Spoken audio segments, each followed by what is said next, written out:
আজকে গাইস আমি তোমাদেরকে দেখাবো আমার ঘরের জানালার গ্রিলের ডিজাইন আমি কোনটা সিলেক্ট করেছি। আগের দিন তো তোমাদের একটা গ্রিলের ডিজাইন দেখিয়েছিলাম যেটা পেঁচানো ডিজাইন ছিল, আর ওই ডিজাইনটা আমি কেন আমার ঘরে করাইনি সেটাও তোমাদেরকে ক্লিয়ারলি বলে দেবো। আর ওই ডিজাইনটার প্রবলেম কী ছিল সেটাও তোমাদেরকে বলবো।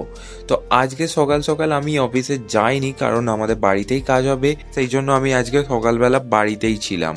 আর আগের দিন তো তোমাদের দেখিয়েছিলাম যে একটা অন্য ঘরের জানালার ডিজাইন আমরা করছিলাম, আর ওই ঘরের ডিজাইনটা পেঁচানো ডিজাইন ছিল, যার কারণে ওটা লাগাতে গিয়ে আমাদের জানলার ধারগুলো চটে যাচ্ছিল। আর এখানে আমার ঘরে আমি কোনো মতেই চাই না যে জানলার ধারগুলো চটে যাক, সেই জন্য আমি ডিজাইনটা একটু চেঞ্জ করব।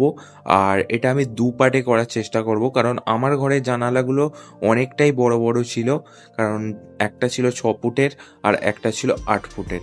আর যেহেতু বাড়িতেই ছিলাম সেই জন্য দুপুরবেলা আজকে ভাত, সোয়াবিনের তরকারি, এখানে 2 রকম মাছ ছিল আর একটা শাক ভাজা ছিল, ওটা দিয়ে আজকে দুপুরের লাঞ্চটা আমি বাড়িতেই করে নিলাম। আমি চাইলেই ওই ডিজাইনটা করাতে পারতাম, কিন্তু ডিজাইনটা এতটাই পেঁচানো ডিজাইন ছিল যে আমাদের ওই ডিজাইনটা করতে দুটো জানালাতে 2 দিন টাইম চলে গেছে। তো আমি চাইছি আমার ঘরেরটা তাড়াতাড়ি শেষ হয়ে যাক, সেই জন্য আমরা একটা সিম্পল, কিন্তু এটা একটু ইউনিক টাইপের ডিজাইন, একটু দেখতে সুন্দর। আর এটা আমি করছি একটা জানলায় 2 পার্ট করে, মানে দুটো জানলা আছে, 4 পার্টে এটা কমপ্লিট করব। আর আমরা চেষ্টা করব কালকের মধ্যে আমার ঘরটা কমপ্লিট করে নেক্সট ঘর ধরার। আর এখানে আমি যে ডিজাইনটা সিলেক্ট করেছিলাম, এই ডিজাইনটা দেখতে পাচ্ছ সিম্পল হলেও এটা দেখতে সুন্দর।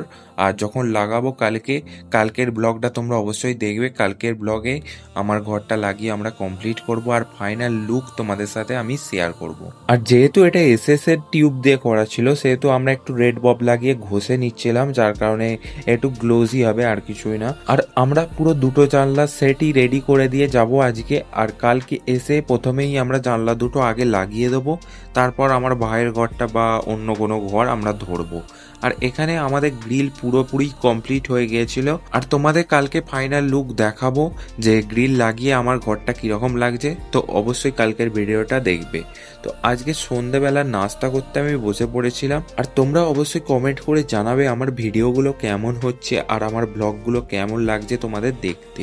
আর তোমরা যদি নতুন হয়ে থাকো তাহলে সাবস্ক্রাইব করে বেল আইকনটা অলে সেট করে দিতে ভুলো না কিন্তু। আর আজকের রাত্রের খাবারে খাচ্ছি খিচুড়ি, পাঁপড় ভাজা, আলু ভাজা। আর আজকের ব্লগ ভালো লেগে থাকলে লাইক করে দিও। দেখা হচ্ছে নেক্সট ব্লগে। সুস্থ থেকো, ভালো থেকো।